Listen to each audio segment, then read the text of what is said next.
Em 1908, o então aspirante a autor Napoleon Hill entrevistou o homem mais rico da América, Andrew Carnegie.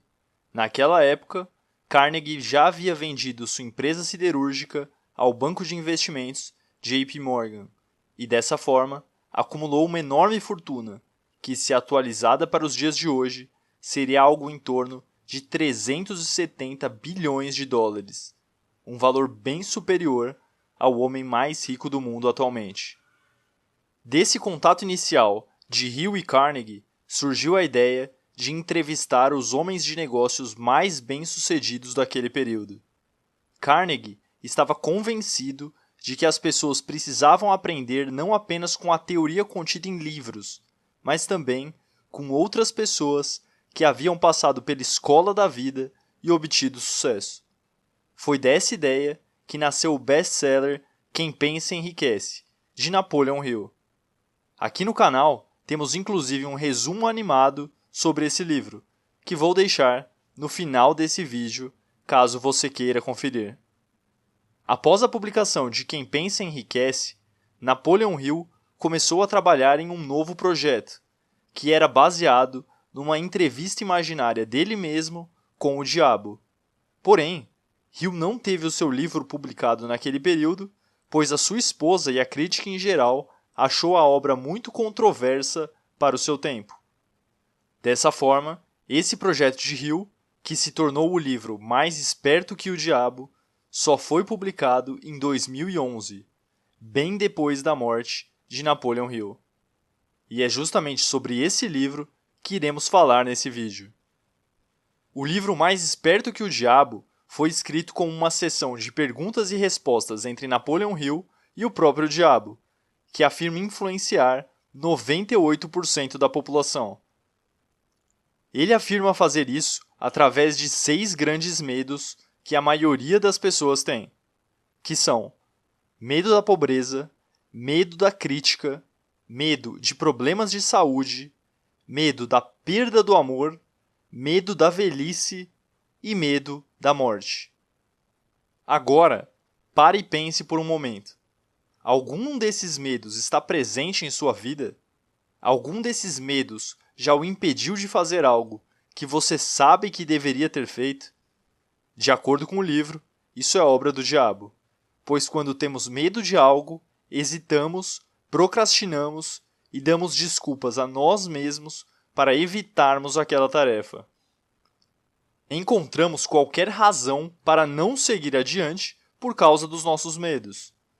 E quando deixamos que nossos medos nos superem, o que acontece é que somos levados pela vida sem direção alguma, ficamos sem rumo e deixamos de influenciar positivamente nosso presente e futuro.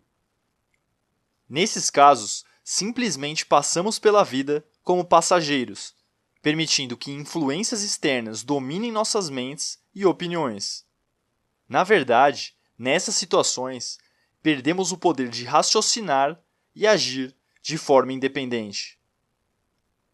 Um exemplo disso é mostrado no começo do livro, afirmando que o sistema escolar não ensina as crianças a usar suas mentes e raciocinar, mas sim a repetir e memorizar conceitos fechados. Os alunos são classificados e avaliados pela capacidade de decorar informações, e não pela capacidade de se tornarem verdadeiros solucionadores de problemas. Imagina se tivesse na escola aulas que nos ensinassem a realmente pensar por nós mesmos. Aulas que nos fizessem refletir e evoluir como seres humanos. Se essa fosse a regra e não a exceção, é provável que o mundo fosse um lugar bem diferente do que é hoje, e as pessoas em geral também agiriam de forma diferente. De acordo com o livro, o diabo também nos influencia por meio de outras substâncias, como por exemplo, o álcool, que reduz nosso poder de raciocinar de forma independente, cigarros, que diminuem nossa resistência e capacidade de concentração, e alimentos ruins e nada saudáveis, que nos deixam lentos e nada produtivos. Ele, então, sugere que deixar de pensar de forma independente, juntamente com o uso de substâncias como essas, cria novos hábitos, maus hábitos. Com o tempo, os maus hábitos de uma pessoa começam a entrar no seu subconsciente, o que significa que ela irá repetir esses maus hábitos sem nem mesmo se dar conta disso. E se isso não for corrigido a tempo, esses hábitos podem até mesmo se tornar permanentes. Isso é o que é chamado no livro como a lei do ritmo hipnótico. Uma lei que funciona nos dois sentidos, dependendo dos nossos hábitos. Por exemplo, se nossos hábitos forem bons, estamos caminhando em busca dos nossos objetivos e sonhos. Mas se eles forem ruins, simplesmente somos levados pela vida e muito provavelmente não chegamos a lugar algum. Então, para você colocar a lei do ritmo hipnótico a seu favor, você deve sempre fazer as coisas com propósito, através de um plano bem organizado para atingir seus objetivos. Você também nunca deve culpar os outros pelos seus erros. Você deve ir em busca do que quer, não importa quanto tempo leve ou que preço deva ser pago para isso. Você deve ser fonte de inspiração para outras pessoas, e não uma mente influenciada. Se você se sente como um passageiro em sua vida ou está apenas procrastinando, existem 7 princípios do livro Mais Esperto que o Diabo que você pode começar a aplicar imediatamente para te ajudar a dar direção em sua vida, que são: 1. Escolha um propósito, uma missão de vida, e siga em direção a ela com vontade e determinação. 2. Seja disciplinado. Certifique-se de dizer sim às coisas que te levarão a seus objetivos e diga não às coisas que não o levarão ao que você busca. Se sua motivação para fazer as coisas for sempre a gratificação imediata, você não chegará a lugar algum. 3. Aprenda a aceitar os erros como forma de aprendizado. Podemos deixar nossas falhas nos consumir ou podemos usá-las como lições para crescer e evoluir. Isso depende apenas de nós. Uma frase que eu gosto muito e reflete bem isso é: cada adversidade, cada fracasso, cada sofrimento traz consigo a semente de um benefício igual ou maior. 4. Cerque-se de influências boas. Lembre-se que você é a média das 5 pessoas com quem passa mais tempo. Então, com quem você gasta o seu tempo? O ambiente em que você trabalha e vive é importante. Pessoas de sucesso se cercam de outras pessoas de sucesso. 5. Tempo.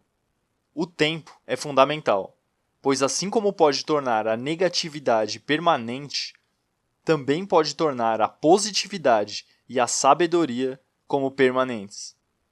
Em uma era de gratificação instantânea, é fácil nos esquecermos que as melhores coisas da vida levam tempo para conseguirmos realizar. 6. Harmonia para você equilibrar os aspectos mentais, espirituais e físicos de sua vida. A verdade é que você deve ser o protagonista da sua vida. Coloque-se em primeiro lugar e não tente agradar a todos. Se você tentar agradar a todos, perderá de vista seus próprios objetivos e valores. 7. Tenha cuidado. Você sempre deve agir, mas antes de agir, sempre deve pensar. Planejar com antecedência é essencial para você se tornar uma pessoa realizada e que consegue atingir o que pretende. Conseguir o que você quer da vida requer pensamento positivo, um plano de ação definido e um propósito claro. Seguindo esses princípios e produzindo um efeito consciente para implementar isso em sua vida, você conseguirá controlar seus padrões e hábitos de pensamento. E dessa forma, você terá o poder de construir uma vida melhor. Mesmo considerando que esse livro foi escrito há mais de 80 anos, ele ainda possui lições valiosas para aplicarmos atualmente em nossas próprias vidas. E você? O que achou desse resumo?